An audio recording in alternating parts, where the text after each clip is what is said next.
Hello everybody, my name is Ashwani Sharma and this is your daily guidance program for SSC JEE 2023 mains. आज की video में हम cover करेंगे ये कुछ सवाल जो कि एक स्टूडेंट ने मुझसे पूछे हैं। पहला कि हम प्रेशर कैसे हैंडल करें जो कि फैमिली का होता है, सोसाइटी का या फिर अदर।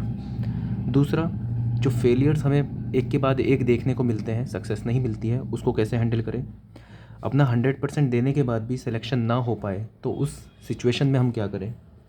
और कुछ और सवाल जो कि मैं कमेंट सेक्शन को पढ़ के आपके जवाब दूंगा, लेकिन उससे पहले आज का आपका जो टास्क है वो देखते हैं। आज 15 नवंबर वेडनेसडे है और ये आपका 6th टास्क है। आपका 7th टास्क जो होगा वो फुल टेस्ट होगा, उसके लिए प्रिपेयर हो जाना है आपको। लेकिन आज आपको अपना टास्क 6 पूरा करना है। इसमें आपका technical boom, technical package, short notes and handbooks और विश लिस्ट सभी को आपको प्रोपोर्शनल वे में टाइम देना है। ऐसा नहीं करना है कि सिर्फ पूरे दिन भर टेक्निकल बूम ही करते रहो या पूरे दिन भर टेक्निकल पैकेज ही करते रहो। आप चीज़ों को थोड़ा कम कर सकते हो। जैसे इसको 2.5 घंटा दे दिया आपने तो 2.5 घंटे में इसको, 2.5 तो नहीं, ये कम से कम 4 से 5 घंटे मांगता है ये वाला सेक्शन। 5 घंटा दे दिया तो 5 घंटे से ज़्यादा इसको मत दो, सेकेंड पार्ट पे आओ क्योंकि हर एक चीज़ इंपॉर्टेंट है। तो टेक्निकल बूम में आज आपको ट्रांसपोर्ट और सोम पढ़ना है। ट्रांसपोर्ट के हर एक चैप्टर के 10 क्वेश्चन करने हैं YCT से और 5-5 क्वेश्चन करने हैं आपको ESE PYQ से। कोशिश करना जो 10 क्वेश्चन आप YCT से चूज़ करोगे वो वही क्वेश्चन हो जो न्यूमेरिकल, लगभग न्यूमेरिकल हो, क्योंकि इजी न्यूमेरिकल इसके अंदर कवर हो जाएंगे। बाकी थ्योरी वाला पार्ट और स्टेटमेंट क्वेश्चंस वाला पार्ट या फिर और दूसरे न्यूमेरिकल जो टफ रेंज में आ जाते हैं वो आपके ESC में कवर हो ही जाएंगे। सोम में भी आप इस तरह से ही करोगे, 10 क्वेश्चन YCT से। इसमें तो लगभग आपको सभी चूज़ करने ही नहीं पड़ेंगे, लगभग न्यूमेरिकल ही आ जाएंगे। और 5 क्वेश्चन हर एक चैप्टर के सोम के। टेक्निकल पैकेज में आप क्वेश्चन नंबर 51 से क्वेश्चन नंबर 100 तक करोगे ESC 2021 के। एक कमेंट आया था, सजेशन, एज ए सजेशन था वो मैंने पढ़ा, लेकिन वो ये था कि अगर ESC 2021 में है तो वो 2022 में होगा। ऐसा नहीं होता। जो ESC 2023 का प्रीलिम्स था वो 2023 में ही हुआ था। तो ESC 2021 का देख लेना, जौन सा भी पेपर होगा ESC 2021। अगर आपको कन्फ्यूज़न हो रही है इस चीज़ में तो ESC 2021 का पेपर आपको करना है। उसमें आपको सबमिट कर देना है टेक्स्ट बुक पे। टेक्स्ट बुक की टेस्ट सीरीज़ नहीं है तो ले लेना, आप टेक्स्ट बुक की टेस्ट सीरीज़ लेना, उसमें ओपन करना ESC 2021 का पेपर और फिर सबमिट कर देना। और फिर क्वेश्चन नंबर 51 से क्वेश्चन नंबर 100 कर लेना। जो क्वेश्चन टफ लगेगा, जिसका कॉन्सेप्ट नहीं पढ़ा होगा, उस कॉन्सेप्ट को लिख लेना, एटलीस्ट उसका नाम, और उसको विश लिस्ट में ऐड कर देना और दिन के लास्ट में उसको कंप्लीट कर लेना। टेक्स्ट बुक की टेस्ट सीरीज़ नहीं है तो उसको परचेज़ कर लेना, बहुत सस्ती है, और उसका प्रो वर्जन ही लेना क्योंकि उसमें ही आपको PYQ मिलेंगे। अगर आपको वो थोड़ी सी महंगी लग रही है तो NEFWB7 ये कोड यूज़ कर लेना, 10% का डिस्काउंट मिल जाएगा आपको। आगे बढ़ते हैं। शॉर्ट नोट्स में आज आपको स्टील और एनवायरनमेंट रिवाइज़ करना है। आधे घंटे से ज़्यादा मत देना, काफ़ी रहेगा। इतना भी रिवाइज़ कर लोगे तो एटलीस्ट फॉर्मूले रिवाइज़ हो जाएंगे, थोड़े बहुत कॉन्सेप्ट जो आपने लिखे हुए हैं वो सब रिवाइज़ हो जाएंगे। तो ये आपका शॉर्ट नोट्स का काम। और विश लिस्ट में यही सब जो आपको कॉन्सेप्ट नहीं आते होंगे वो आप लिखोगे और कंप्लीट करोगे। तो ये आपका टास्क 6 है। टास्क 7 आपका फुल टेस्ट होने वाला है, उसके लिए प्रिपेयर रहना। तो आज वेडनेसडे तो आपको ये काम करना है। अब आते हैं क्वेरीज़ के ऊपर।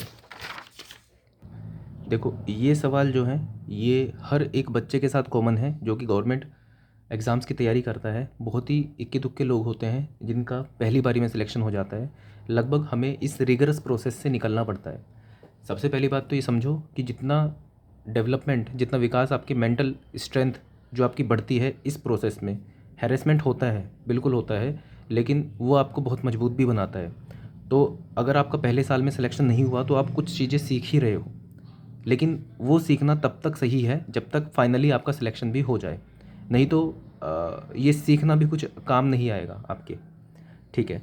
अच्छा, बेसिक से सवाल खुद से पूछना। जैसे प्रेशर है आपके ऊपर फैमिली का, सोसाइटी का, वो क्या कह रहे हैं आपको। क्या वो ये कह रहे हैं कि गवर्नमेंट जॉब का अब नहीं हो पाएगा तो उसे छोड़ प्राइवेट में ज्वाइन कर ले। प्राइवेट में हो जाएगा क्या? प्राइवेट जॉब आपको मिल रही है तुरंत की तुरंत। चलो, आपने प्राइवेट जॉब ज्वाइन कर ली तो उसमें क्या एस्पेक्ट है, आपको कितना सैलरी मिल रही है, आप सुबह से लेकर शाम तक उसके अंदर मेहनत करोगे तो आप कितने पैसे लेके घर पे आ रहे हो, क्या वो सेटिस्फाई कर पा रहा है आपकी फैमिली की नीड को। या सोसाइटी आपको तब वैलिडेट कर देगी कि हाँ तू प्राइवेट में सही है और अब हम खुश हैं तेरे से। क्या ऐसा है? आपको उनकी खुशी इतनी प्यारी हो रही है क्या? ठीक है। तो सबसे पहले तो कुछ बेसिक सवाल अपने आप से पूछो कि अगर चलो मान लो गवर्नमेंट जॉब नहीं करनी तो करना क्या है, खुद से पूछो। क्या घर पे तो नहीं बैठ सकते, घर पे नहीं बैठ सकते तो कुछ तो करना है क्या, तब आप इस साइड आ सकते हो क्या, उस साइड भी जा सकते हो प्राइवेट। बहुत छोटे छोटे सवाल अपने आप से पूछने हैं जब भी आपको लगे ऐसा कि मैं गलत डायरेक्शन में तो नहीं जा रहा। अच्छा, एक कॉन्सेप्ट और होता है हमारे दिमाग में कि हमें ऐसा लगता है कि हम इस दुनिया के सेंटर में हैं और दुनिया हमें देख रही है सब तरफ से।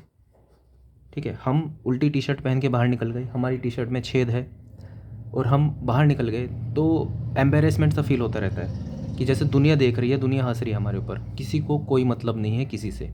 लिटरली बता रहा हूँ, अगर आपकी जॉब नहीं लगेगी, आप सक्सेसफुल नहीं होंगे लाइफ में, तो सबसे ज़्यादा हार्म आप अपने आप को करोगे। किसी को कुछ फ़र्क नहीं पड़ेगा, अगर थोड़ा बहुत फ़र्क पड़ा भी तो वो फैमिली को पड़ जाएगा। किसी को कोई मतलब नहीं है, ना आपके सिलेक्शन से मतलब है। अगर आपको ऐसा लग रहा है कि मैं सिलेक्शन लेके दूसरों को दिखा दूंगा, सोसाइटी जल जाएगी, ये कहने वाली बात है। सब अपने काम में मस्त हैं, सब अपनी दुनिया में मस्त हैं।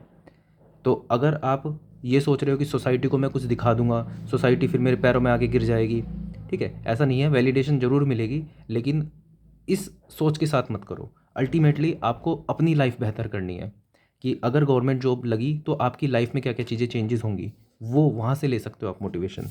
दूसरा, इतने सारे फेलियर आप काउंट क्या करते हो, आप काउंट ये करते हो, मान लो 2017 या 2018 जब भी आपने पास आउट किया, और आप काउंट करते हो सीधा 2017 से 2023 कि अब तक मेरा कहीं पे भी सिलेक्शन नहीं हुआ। तो ये काउंट करना नहीं होता। काउंट करना वो टाइम होता है कि आपने एक्चुअल में पढ़ाई को कितना टाइम दिया। क्या आप कह सकते हो बिल्कुल ईमानदारी से कि 2017 से 2023 तक मैंने हर दिन, चलो हर दिन छोड़ो, एक हफ्ते में 5 दिन भी मैंने बहुत अच्छे से पढ़ाई करी है और मैंने अपना 100% दिया, हर एक हफ्ता कंसिस्टेंसी से मैंने पढ़ाई करी है, तब भी मेरा सिलेक्शन नहीं हुआ। अगर आप बिल्कुल ईमानदारी से ये चीज़ बोल सकते हो तो मैं बिल्कुल ईमानदारी से आपको ये चीज़ कह दूंगा कि इस लाइन से हट जाओ, आपका भविष्य यहाँ पर नहीं है, आप कुछ और ट्राई कर लो। क्योंकि इतना टाइम अगर आपने सिर्फ पढ़ाई को दिया है और आप फिर भी कुछ सिलेक्शन नहीं ले पाए, सही गाइडेंस भी आपको, लिटरली बताऊँ, गाइडेंस नहीं भी होगी तब भी आपने इतनी पढ़ाई कर ली इतने सालों की, तो जेई वही एग्ज़ाम तो बड़े आराम से निकाल लोगे, एई भी बड़े आराम से निकाल लोगे। तो अल्टीमेटली बात यहीं पर आती है कि ये टाइम पीरियड काउंट करना बंद करो। टाइम सिर्फ वो काउंट करो जो आपने एक्चुअल में पढ़ाई को दिया है। अगर आपने पढ़ाई को एक्चुअल में एक साल दिया है और आप कह रहे हो कि मेरा ईएससी निकल जाए, तो ये सही नहीं है। एक साल में भी बहुत कुछ हो जाता है। जैसे कुछ एग्जांपल मैं आपको देता हूँ कि मान लो 12 सब्जेक्ट हैं, ऐसे मानो, ठीक है, कोई भी आप ब्रांच के हो, 12 आपके सब्जेक्ट हैं। 12 सब्जेक्ट में हर एक सब्जेक्ट में 10 चैप्टर, मान लो 120 हो गए, ठीक है। हर एक हर एक चैप्टर में लगभग मान लो आप 10 कॉन्सेप्ट मान लो, 1200, ठीक है, मान लो 1500 कॉन्सेप्ट हो गए।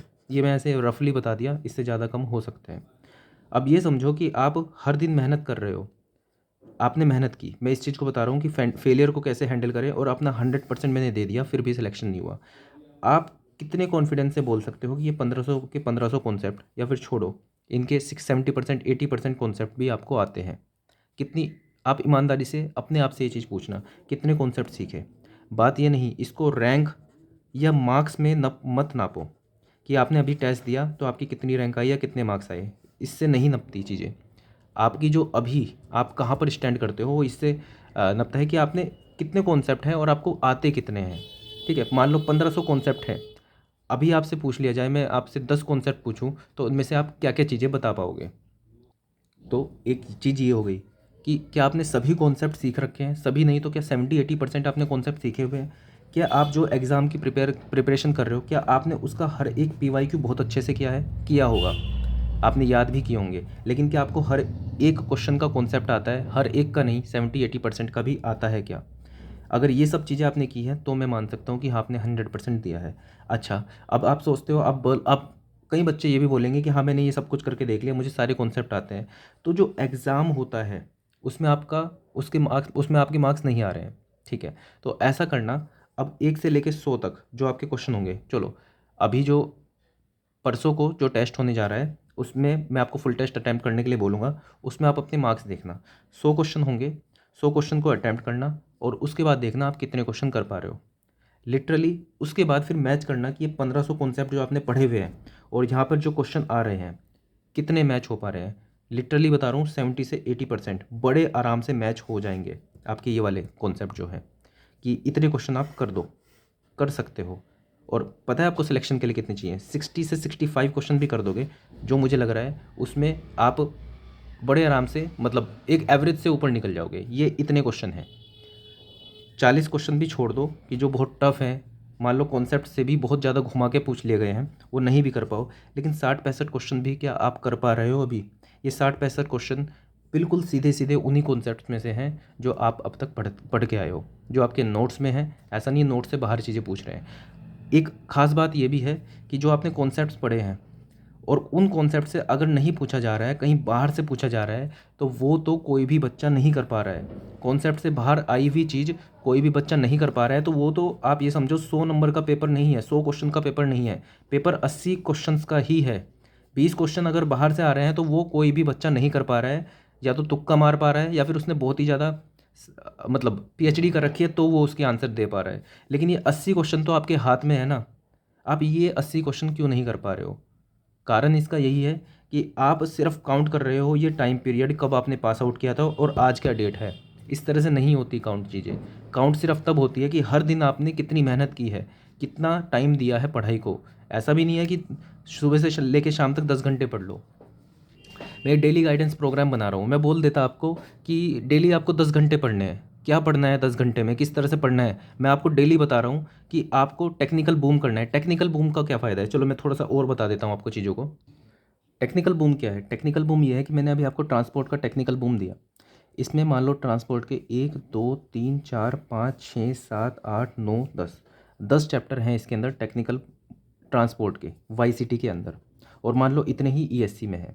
आपने पहले चैप्टर के 10 क्वेश्चन किए, सेकंड के 10 क्वेश्चन किए, थर्ड के 10 क्वेश्चन किए, एंड सो ऑन, सभी के आपने 10 क्वेश्चन किए। इससे क्या चीज़ इंश्योर हुई? इससे ये चीज़ इंश्योर हुई कि कोई बहुत माइनर सा चैप्टर जिसका बहुत बेसिक सा क्वेश्चन भी आ सकता था, लेकिन आपने ये सोच के छोड़ दिया कि ये तो बहुत माइनर है, इसका क्या ही क्वेश्चन आएगा, तब भी आपने उसके 10 क्वेश्चन किए हुए हैं। मैंने आपका जो रूटीन बनाया है ये 21 दिन का बनाया है, 7 14 21, कि आप एटलीस्ट 30 क्वेश्चन तो कर पाओ वाईसीटी के। एक बहुत माइनर सा सब्जेक्ट है, माइनर सा चैप्टर है, उसके भी आप 30 क्वेश्चन कर लोगे। 30 क्वेश्चन अगर जो आप लाइन बारी से भी करोगे 1 से लेकर 30 तक, भले ही उस चैप्टर में 100 क्वेश्चन हो, लेकिन इन 30 क्वेश्चन में सारी चीज़ें उस चैप्टर से रिलेटेड, उस चैप्टर से रिलेटेड सारे फॉर्मूले, लगभग इंपॉर्टेंट कॉन्सेप्ट्स, ये सब चीज़ें आपकी रिवाइज हो जाएंगी। और अल्टीमेटली जो मेजर पार्ट होता है पेपर का वो यही होता है, इंपॉर्टेंट फॉर्मूले, इंपॉर्टेंट कॉन्सेप्ट्स। अगर आप ये सब चीज़ें कर पा रहे हो, ठीक है, अगर आप ये सब चीज़ें कर रहे हो, टेक्निकल बूम जो मैं आपको बता रहा हूँ। अच्छा, वाईसीटी कर लिया, वाईसीटी से क्या इंश्योर होगा? वाईसीटी से इंश्योर हो जाएगा कि मीडियम, इजी और हार्ड तीनों तरह के क्वेश्चन आपके हो जाएंगे। और ईएससी से क्या इंश्योर होगा कि अभी जो जैसा पेपर आ सकता है, ऐसे चांसेस हैं, तो वो आपका इंश्योर हो जाएगा। ये आप जो डेली 5-5 क्वेश्चन कर रहे हो, हर चैप्टर के 5-5 क्वेश्चन अगर आप कर लोगे तो इससे इंपॉर्टेंट कॉन्सेप्ट, इंपॉर्टेंट फॉर्मूले, और जो रिवीजन में आपको दिक्कत होती है, ठीक है, कि बिना रिवीजन के आप एक बहुत छोटी सी चीज़ भी गलत करके आ गए, वो चीज़ आपकी नहीं होगी अगर आप टेक्निकल बूम कर रहे हो। टेक्निकल पैकेज मैं आपको करने के लिए देता हूँ, 1 से लेकर 50 तक आप किसी भी क्वेश्चन पेपर के सोल्व करते हो। और अभी मैंने आपको बोला है कि आप ईएससी के सोल्व करोगे, क्योंकि ईएससी का लेवल थोड़ा ज़्यादा है, उसको आप सोल्व करते हुए चलोगे तो आप ईजी पेपर तो कर ही दोगे। तो 1 से लेकर 50 क्वेश्चन आप कर रहे हो, डेली कर रहे हो, तो उससे क्या हो रहा है कि कभी सोम का क्वेश्चन आ जा रहा है, कभी ट्रांसपोर्ट, बीएमसी, स्टील, आरसीसी, किसी का भी क्वेश्चन आ रहा है और अच्छे लेवल का क्वेश्चन आ रहा है, तो आप जंप कर पा रहे हो क्वेश्चन टू क्वेश्चन। और आपने अभी मान लो आप, ये पूरा सिलेबस है, अभी आपकी नॉलेज यहाँ पे है, मान लो आपकी अभी आपने इतना पढ़ा हुआ है, ये नॉलेज आपकी खाली है इस टाइम पे, यहाँ पे नहीं है। इससे क्या हो रहा है, ये जो आप टेक्निकल पैकेज कर रहे हैं, इससे आपकी यहाँ पे नॉलेज बढ़ रही है, यहाँ पे बढ़ रही है, यहाँ पे बढ़ रही है, यहाँ पे बढ़ रही है, यहाँ पे बढ़ रही है। टेक्निकल बूम से क्या हो रहा है कि एक पर्टिकुलर सेक्शन है, इसमें आपकी नॉलेज बढ़ रही है, मतलब एक सब्जेक्ट की, इस सब्जेक्ट की आपकी नॉलेज बढ़ रही है, इस सब्जेक्ट की नॉलेज बढ़ रही है। हाँ, वॉइड्स बहुत होंगे इसके अंदर जो आप नहीं सीख पा रहे हो, लेकिन अल्टीमेटली आप एटलीस्ट क्वालिफाई करने लायक आप बन रहे हो। अच्छा, ये भी तब एप्लीकेबल होगी जब एक बार आपने सिलेबस किया होगा, और इतना मैं आप लोगों से मान के चल रहा हूँ कि आपने प्री क्वालिफाई किया है, आप मेंस की तैयारी कर रहे हो, तो एक बार सिलेबस तो आपने कंप्लीट किया होगा। तो ये मैं आपको दे रहा हूँ। अब जब जैसे मैंने आपको बोला कि 10 घंटे, मैं आपको बोल देता सिर्फ कि 10 घंटे की पढ़ाई करनी है आपको, आप क्या पढ़ रहे हो उसके अंदर। मैं लिटरली क्या करता था, मैं 10 घंटे पढ़ाई है ना, तो एक चैप्टर में ही 10 घंटे लगा दिए। और ऐसा भी होता था कि वो मैंने बहुत अच्छे से पढ़ लिया और उसका क्वेश्चन मैं सोल्व कर भी नहीं पाया, वहाँ पे इतना टफ आ गया। तो हर तरह के लिए आपको हर चीज़ के लिए तैयार रहना है। तो क्वेश्चन एक ही नहीं आएगा, क्वेश्चन बहुत सारे 100 आने हैं क्वेश्चन, और हर एक क्वेश्चन की सेम वैल्यू है। इजी वाला करके भी आप उठा सकते हो, और टफ वाले में पूरा टाइम लगा के उसको गलत करके गंवा भी सकते हो। तो यहाँ पर थोड़ा सा स्मार्ट स्टडी आपको करनी पड़ेगी। टेक्निकल पैकेज, टेक्निकल बूम, इसके साथ साथ मैं आपको शॉर्ट नोट्स भी बताता हूँ कि कौन सा पढ़ना है। आप खुद से लेके बैठोगे कि आज मैं रिवीजन कर लूँ किसी चीज़ का, आज मैं शॉर्ट नोट्स पढ़ लूँ, सारे शॉर्ट नोट्स बैठ जाओगे लेके, कुछ भी नहीं पल्ले पड़ेगा, कुछ भी नहीं पढ़ पाओगे। मैं आपको लिटरली बता रहा हूँ कि ये वाला सब्जेक्ट पढ़ो, तो उससे कम से कम दिमाग में ये होगा कि हाँ चलो सब चीज़ें छोड़ो। आज अगर जो बीएमसी और एनवायरनमेंट मैंने दिया है शॉर्ट नोट से पढ़ने के लिए, तो आप बीएमसी के शॉर्ट नोट्स देख तो लोगे, सभी कुछ नहीं देख पाओगे लेकिन एटलीस्ट थोड़ा बहुत तो देख लोगे। शॉर्ट नोट्स में क्या होता है, जो आपने बहुत इंपॉर्टेंट चीज़ें लिखी हुई हैं, जो बहुत इंपॉर्टेंट कॉन्सेप्ट अभी आपने सीखे थे, वो आपने शॉर्ट नोट्स में लिख लिए थे, आप दोबारा से देखोगे तो सीखोगे चीज़ों को। तो इसलिए ये सब करिकुलम बनाया गया है। मैं अपना टाइम निकाल के आप लोगों के लिए चीज़ें बना रहा हूँ। तो अगर आप इस चीज़ की रेस्पेक्ट करोगे, इसको एज अ गिफ्ट आप एक्सेप्ट करोगे, तो बहुत आगे बढ़ोगे लाइफ में। लिटरली बता रहा हूँ कि सिर्फ गाइडेंस की कमी की वजह से 6 से 7 महीने क्या सालों लेट हो सकते हो आप। मैं आपको बता रहा हूँ किस तरह से पढ़ना है, क्या पढ़ना है। इसको एज अ गिफ्ट एक्सेप्ट करो और इस तरह से पढ़ाई स्टार्ट करो, डेफिनेटली सिलेक्शन हो जाएगा। तो 2017 से 2023 काउंट करना बंद करो। अब जब से इफेक्टिव स्टडी पढ़ा स्टार्ट की है, अभी कितने दिन हुए हैं, 6 टास्क हुए हैं। 6 टास्क को भी अगर जो आपने बहुत अच्छे से किया है, तो ये समझ लेना आपको फील हो रहा होगा कि हाँ अब जाके कुछ नॉलेज गेन करनी स्टार्ट की है। अब जाके वॉइड्स जो हैं फिल हो रहे हैं। ये जो मैं बार बार फॉर्मूले भूल जा रहा था, ठीक है, कुछ कुछ कॉन्सेप्ट थे जो भूल जा रहा था, कोई कोई सब्जेक्ट तो ऐसा हो जा रहा था जो 2 महीने से पहले तक 2 महीने पहले पढ़ा था, अब दोबारा से देखा भी नहीं था उस सब्जेक्ट को, वो सब मैं दोबारा से पढ़ने लगा हूँ।